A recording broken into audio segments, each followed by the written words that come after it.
今天我们将采用一个古老、充满争议的投资策略——马丁格尔策略来做回测计算。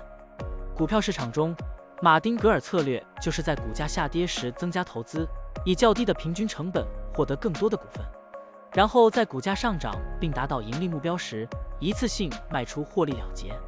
如此周而复始，持续跟踪股价操作。现在，我们就设定一些参数，让 Stocktiny AI 帮我们生成程序，对谷歌 Google 进行回测计算。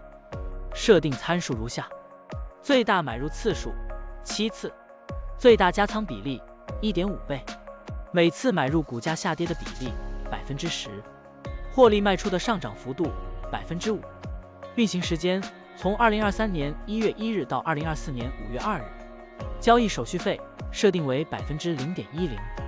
好了，按照上面的设定，程序运行的结果是累计交易30次，期末持仓价值10.03438.34元，盈利 3.44%。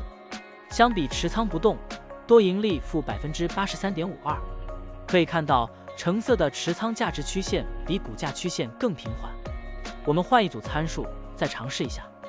最大买入次数5次，最大加仓比例 1.5 倍，每次买入股价下跌的比例 8%， 获利卖出的上涨幅度 3%， 这样就可以得到新的回测结果。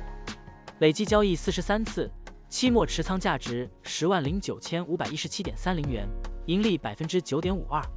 相比持仓不动，多盈利负 77.44%。股票的波动特性不一样，盈利效果就不同。参数设定不同，盈利效果也会不同。怎样找到最优的组合呢？请评论区留言，让 Stocktiny AI 来帮助你。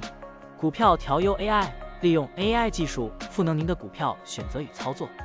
本站内容不构成对任何人的投资建议，您应当基于自己的独立判断做出决策。